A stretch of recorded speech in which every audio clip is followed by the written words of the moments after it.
Hey guys, we are back with Steve Chandler's book, his excellent book, Shift Your Mind, Shift the World.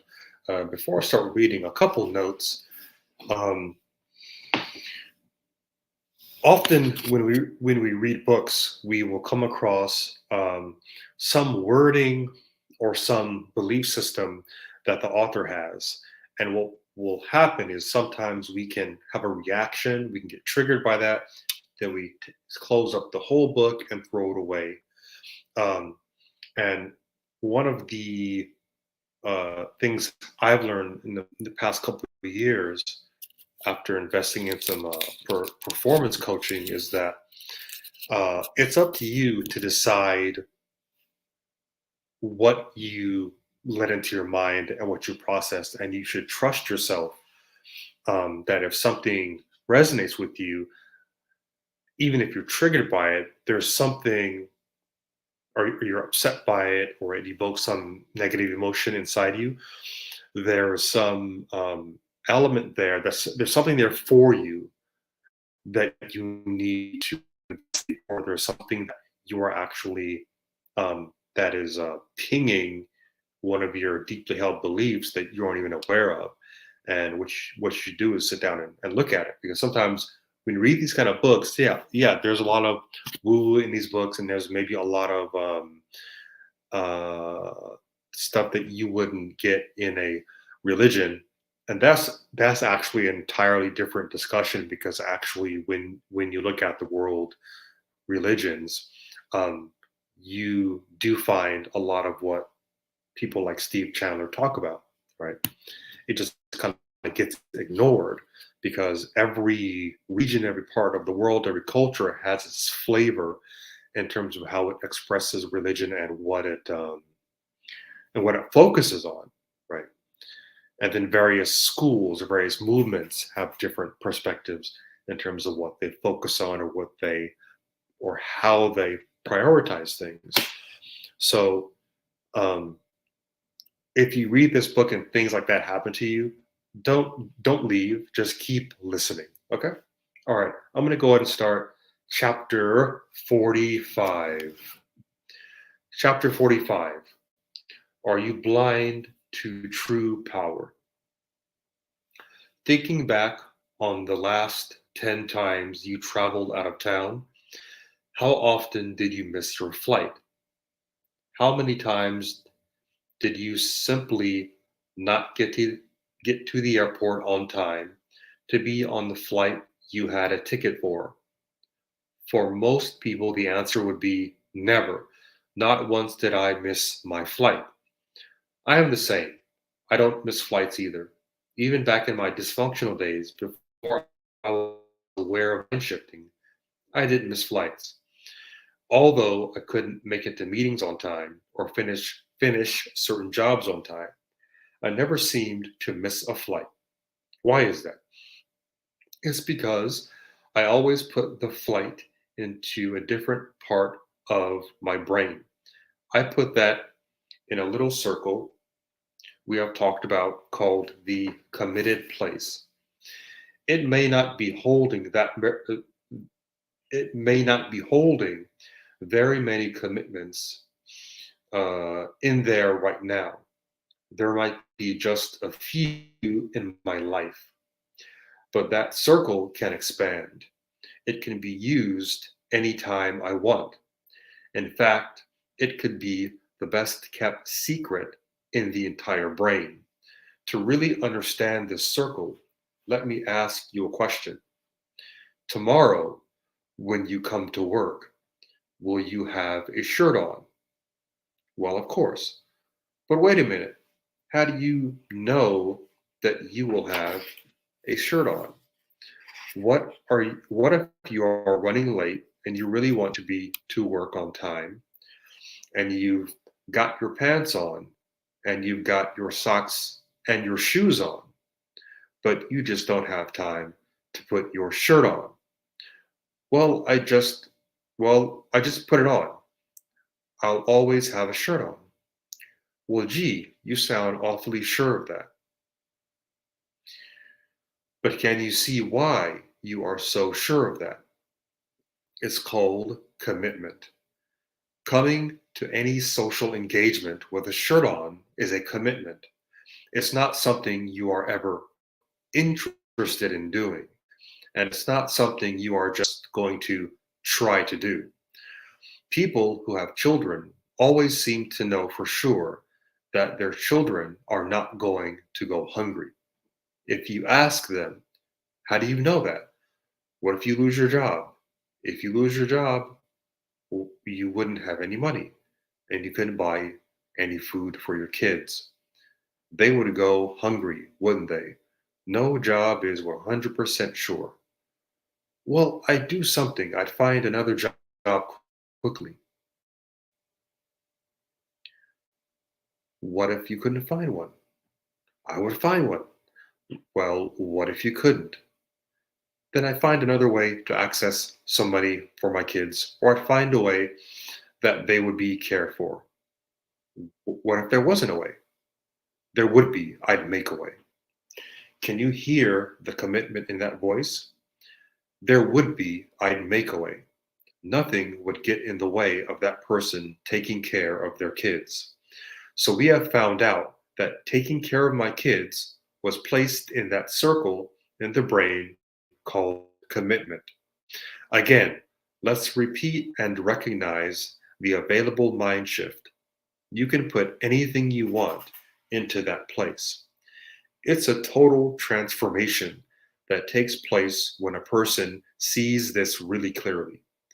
Most people only put a few basic survival or social dignity commitments into that sacred place.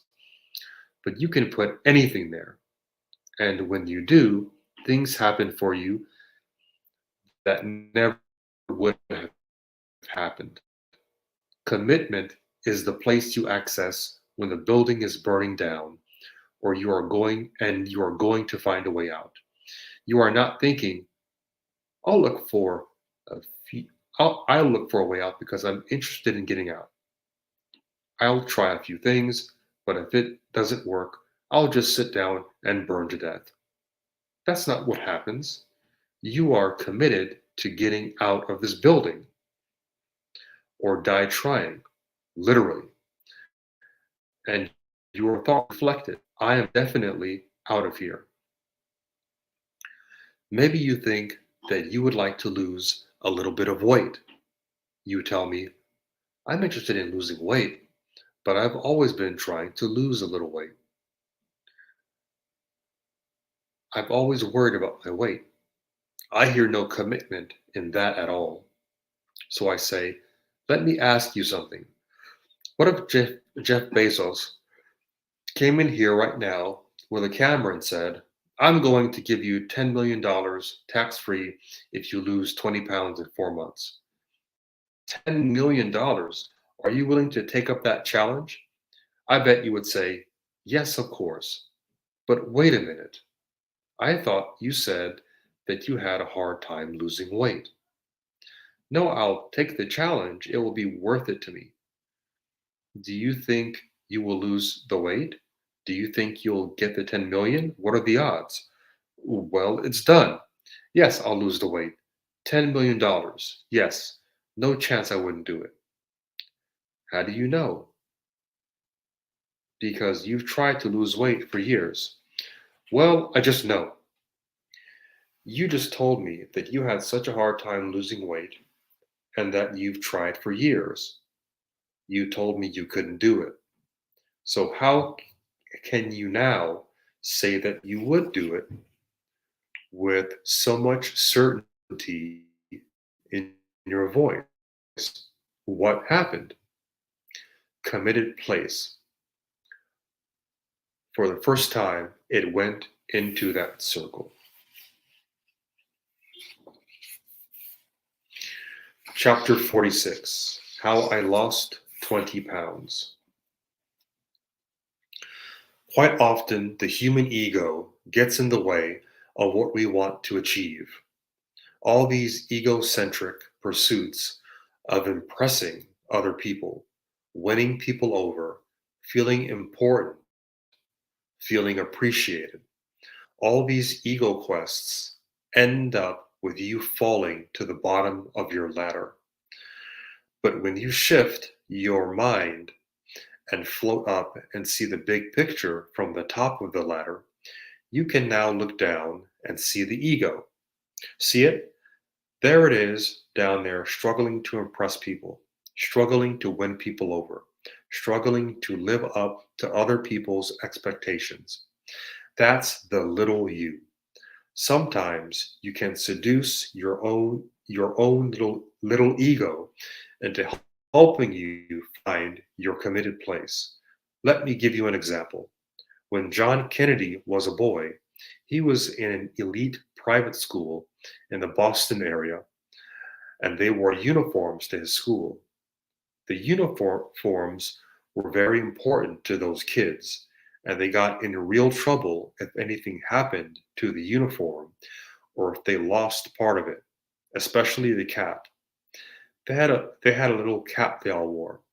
When the boys in the school would walk home together from the school,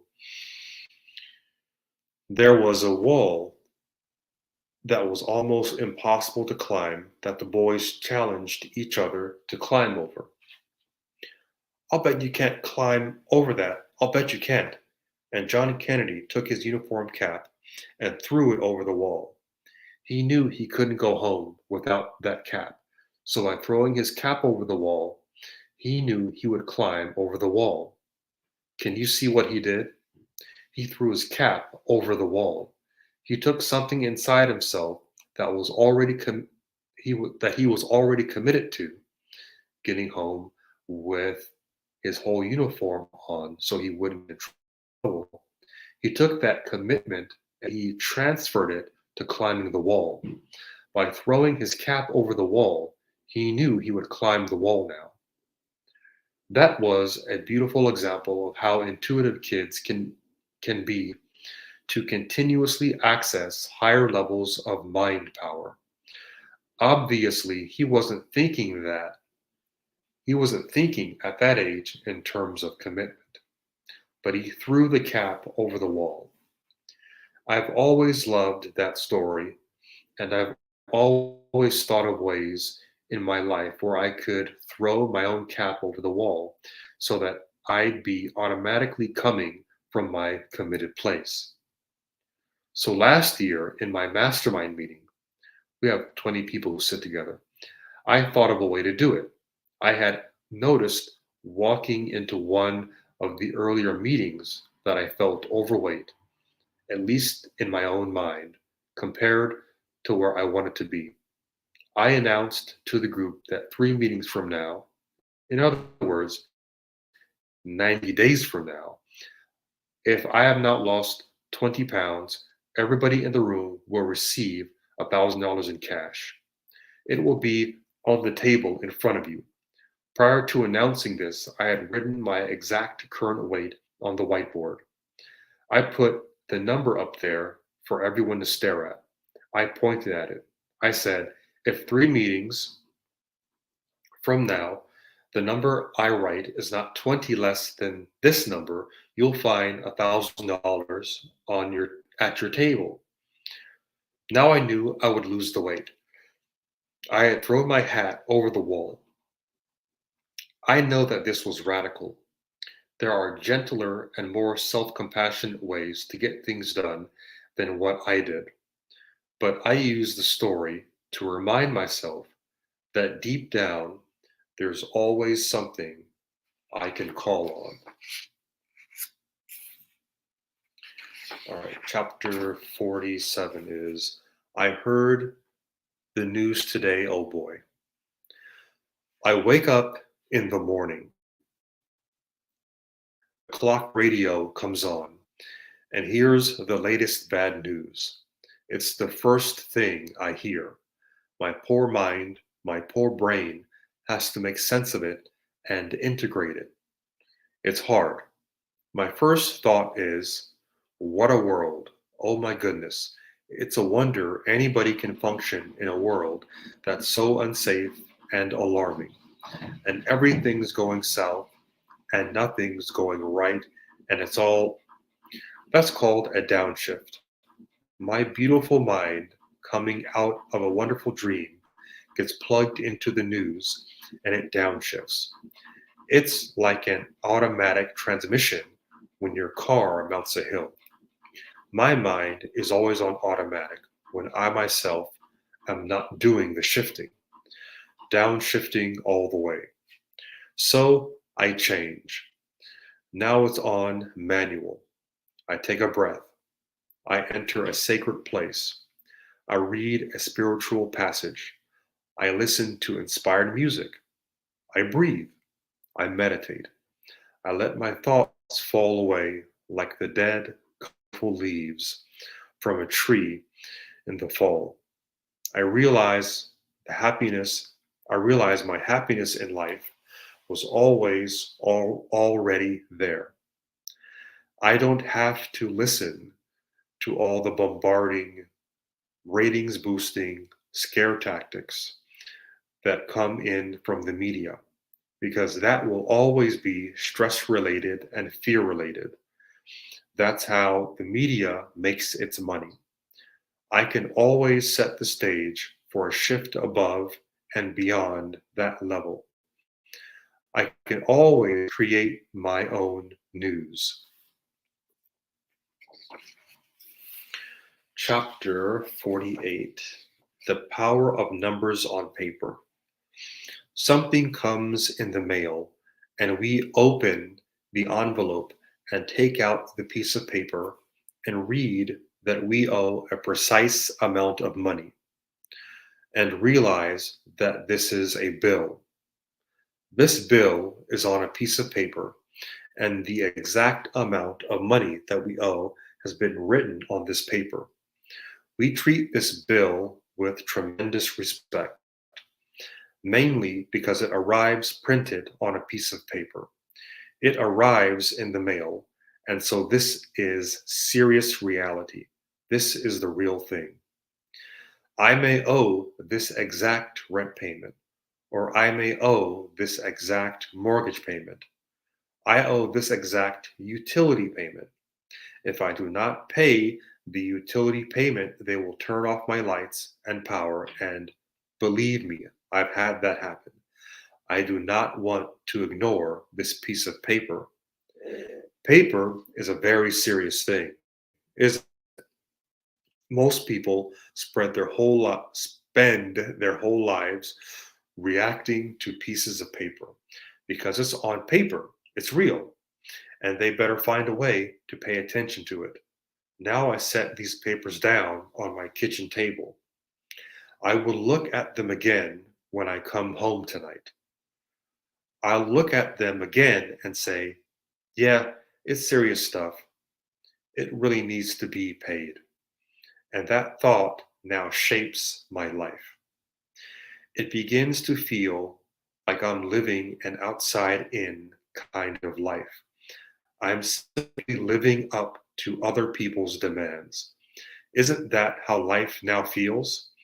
And the problem is that it's a feeling that does not inspire me.